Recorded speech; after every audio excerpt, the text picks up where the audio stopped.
What is up, guys? Hope you're having a great day. In this video, I'm going to be ranking every single Batman movie, okay? The Batman just came out. I have some thoughts on it, and I'll be sharing those in this video. Let's get right into it. Last place, as per usual, Batman and Robin. Everybody puts this movie in last place, and they're all right about it. This movie is way too cheesy, way too campy. Everything about it is just over the top, and it feels like a cartoon. In my opinion, this is essentially just a higher budget, less good version of the Adam West Batman movie from the 60s. This movie tries to pull off the same gimmick, you know, with the bat nipples and all the over-the-top one-liners, but it doesn't have that same charm, so it's hard to like it as much. And also, I didn't like any of the villains, okay, especially Poison Ivy and Bane. I could sort of get behind Mr. Freeze a little bit, but besides that, really didn't like George Clooney as Batman, didn't like any of the characters besides Mr. Freeze, and I didn't think the overall plotline was compelling in any interesting way, and the movie had no charm, so it's in last place. Coming in at number 11 is going to be the Justice League theatrical cut from 2017. This movie, I know it's not like a Batman focused movie, but it's a Justice League movie and Batman is technically the main character. This movie's awful. I've already talked a bunch about how much this movie is awful. They just completely took Zack Snyder's vision, threw it out, and decided to mush together this movie with incoherent storylines, no character development, a crappy villain, horrible CGI. Everything just felt like it was directed by a committee rather than a person, okay? And then when the Snyder Cut came out, that just made me hate this movie even more. Studio literally looked at that movie and was like, no, we're not gonna do that, we're gonna do this instead. And the fact that they thought this would be a better film to release to the public than the other one is a complete disgrace. Number 10, this might be unpopular, but Batman Returns. I didn't like this movie, okay? It was just a little too weird for me. I didn't really like how the Penguin was a literal penguin and Catwoman's origin story was completely changed and she didn't have any of that nuance that she had in the animated series with Batman, where she's sort of conflicted between the good and the bad. This movie, she's just a bad guy. I didn't really enjoy her character. I didn't like any of the acting, and a lot of the plot lines and the ideas in the movie were just a little too weird for me. Okay, Tim Burton's clearly a weird guy. I liked his creative flair in the first one, but here it was just a little too much for me. Number 9, Batman Forever. I enjoy this movie, okay? I can find enjoyment in what this movie brings to the table. Apparently, there's some rumor that there's like a longer cut of this movie that's a lot darker, and you can sort of see glimpses of that in this movie, that originally Joel Schumacher might have wanted to do something darker with the character. Maybe it wouldn't have been such a cartoon, but at this point, they hadn't gone completely all out with the campiness to the point where it just ruined the whole movie like they did in Batman and Robin. They still had some serious groundedness, and I liked the direction they went with Bruce Wayne's character. I also thought Jim Carrey, he did a pretty good job as the Riddler, okay? It's iconic, and I think Tommy Lee Jones, while he was a little too overshadowed by Jim Carrey in my opinion, he did fine as Two-Face. Sort of like the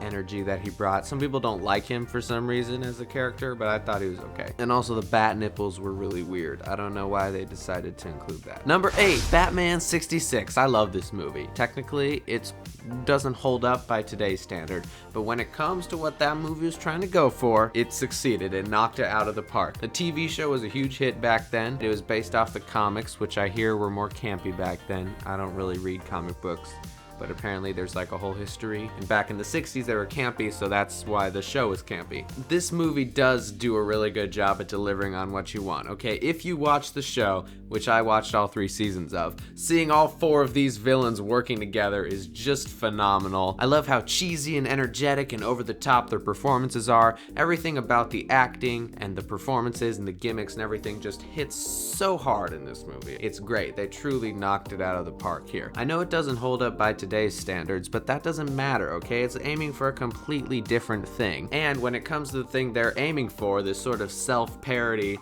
hilarious, cheesy, over-the-top type thing, they nailed it. Number 7, Batman 1989. Okay, don't get mad. I know this movie's classic, and it's like supposed to be good and everything, and I don't think it's that great, okay? I think it's kind of overrated. It's not bad, well, it kind of is, but it's not entirely terrible. I just don't think the storytelling is done very well, and I also don't think they explore the character of Batman enough, and when they do, I don't like the way they do it. The Joker is great. Jack Nicholson is my second favorite Joker, after Heath Ledger, of course, okay, and I really enjoyed his performance and Batman's fight scenes, okay? They were a little clunky because of the rubbery bat suit that didn't allow him to turn his head, but I love the fight scenes and I love the Joker. Besides that, there wasn't much in this movie that I really liked. After the first opening sequence where Batman's doing his Dark Knight stuff and it's really cool, and then we get to see the Joker's origin story, after they both become their characters, the movie sort of slows down and they just sort of chop between everything that's happening, and then we sort of clunkily move into the museum sequence, and then from there into the big final battle where the Joker's releasing gas, which is a good final battle. Don't get me wrong, but it's just that entire middle of the movie that they really miss for me. Whenever I rewatch this movie, I usually turn it off around the middle because it's kind of boring. I know I'm just saying a bunch of negatives here, but I just wanted to point out all the things I don't like about this movie to justify why I don't have it higher. Number 6, The Dark Knight Rises. This movie, everyone pretty much universally agrees, is the worst of the Dark Knight trilogy. Okay, I think it works well as like the ending to the trilogy. The movies work well as a set, but this movie on its own is not very good. I think the movie was a little too big. I didn't like the plot twist at the end with Talia al Ghul. I didn't like Bane's weird accent or his character really. I thought Tom Hardy did a good job at being menacing, but I don't think he's fantastic as the character. I think he would have been better if he was just his own villain. But when it turns out he was just like a henchman, it just completely ruined his character and detracted from everything that I thought was gonna make him interesting. And also the movie just got a lot of plot holes, okay? Christopher Nolan's movies usually are so tightly held together with logic, like in Inception and in the New Tenet movie he made and all the movies he makes with those interesting concepts. Usually they're very well thought out. Like he's thought down to every last detail in the universe that he's creating, right? And he thinks of every little thing in the plot line that could possibly make someone mad or doesn't make sense. But in this movie, he doesn't do that. He goes for bigger and grander rather than better, and it doesn't work. It sort of has the same problem that Spider-Man 3 had, where they just tried to go with too much instead of actually trying to tell a better story that satisfyingly wraps up the trilogy. Something that I think this movie does partially, but there are a lot of plot lines and things I just don't like about it that hold it back for me. Number 5, Batman vs. Superman. This is probably the most polarizing movie on the list. People get mad about this one for some reason. And it's polarizing for me too, you know? I have strong feelings against it and for it. I think if they weren't trying to set up so much stuff with like the Justice League and the DCEU in this movie, and they focused more on just Batman and Superman, could have been better. But even then, I think Zack Snyder could have come up with better reasons for Batman and Superman to fight each other, because it felt like they were both against murder and how the other one murdered people, but they both also murdered people, right? Like Batman was mad that Superman destroyed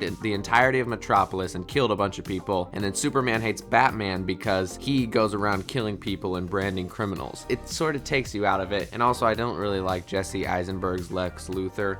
I think it was just a weird performance, and I think they just completely stripped away everything that was Lex Luthor and just let Jesse Eisenberg sort of do whatever he wanted with it. And like I said before, there's just too much going on. You can tell the studio really wanted to set up a Justice League movie, and they wanted to set up all these spin-offs that they wanted to do. But Zack Snyder really wanted to focus on a Batman versus Superman story, and so you have these two conflicting like visions of what the movie should be, and they wrap up the Batman versus Superman storyline 15 minutes before the movie's over so that they can have this big CGI battle with Doomsday. It just feels like they're completely abandoning the entire concept of the movie. Number 4, Batman Begins. I always think this movie's a little underappreciated because The Dark Knight came out and everyone just forgot about this movie and was like just looking at that one like, oh my god, it's so great. But guys, this one's good too. This is one of my all-time favorite comic book movies. I really love the origin story. I love Scarecrow, Ra's al Ghul. I love the whole final battle with the blowing up of the train. I really don't have anything negative to say about this movie. It's just there isn't much positive. I mean, there is positive. It's a good movie. It's well made. The plot's interesting. But there isn't really anything that jumps out at me. There's nothing that's super unique about it. There's no X factor to it. It's good. It's well made. One of my favorites. But I just needed that something more. Number 3, The Batman. I really liked this movie. I honestly thought it was pretty good. I really enjoyed how it was a detective story. I wanted to see Batman using his smarts. I really like cop shows, and I really love seeing mysteries unravel, you know? And it was great to see Batman doing that. In the past, he's basically just an action star, you know? And sometimes I guess they kind of have him doing some detective work in the Christopher Nolan movies. But besides that, it's either super goofy Batman or just Punisher, basically. Ben Affleck's Batman is just a Punisher.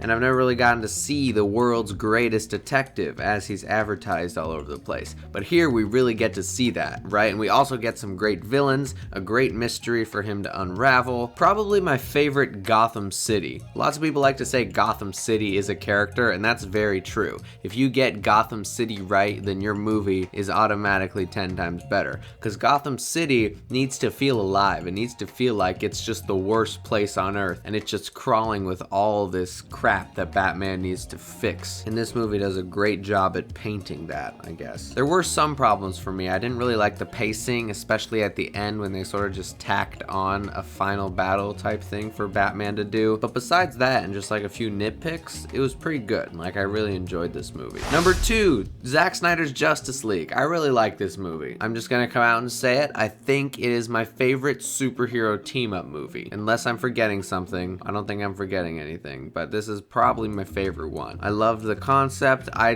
don't care about the slow motion. The slow motion was still cool to me. Some people get mad at Zack Snyder's style. I don't. I think it's cool. I like to see directors actually have visual flair in their craft, you know? These days, every movie looks the same. There's no visual differentiation between directors. It's all just boring, bland, medium shots with no dimension to them, I guess you could say. But here, I really like how it's a little weird, you know? Sometimes his style can be a little, like, in your face. But I enjoy it more than the way the Marvel movies are shot. The story was interesting. There were some pacing issues, but overall, I love seeing the Justice League on screen, and I like the big galactic universe that Zack Snyder set up. But coming in first place is going to be The Dark Knight. Like, what else did you think was coming in first place? You know, like, obviously it's gonna be The Dark Knight. Unless the Batman was just somehow super amazing, this movie was always gonna be in first place. Okay, you all came into this video knowing, okay, The Dark Knight's first, but I wonder how he's gonna order the other movies. But this one's gonna be first. Great movie, great pacing, great character work, great villain. Obviously, Heath Ledger's an amazing villain. I love Two-Face, Harvey Dent. Great. Everything about this movie is great. Do I need to say more? Awesome film. Christopher Nolan knocked it out of the park with the realistic Batman. My only complaint is that Gotham City doesn't feel like a character here, but that's okay. He's going for a more real effect, so I'm fine with that. Not a big deal. Thank you for watching, guys. Hope you enjoyed the video. If you want to see more content on the channel, make sure to subscribe and also give this video a like. See you next time.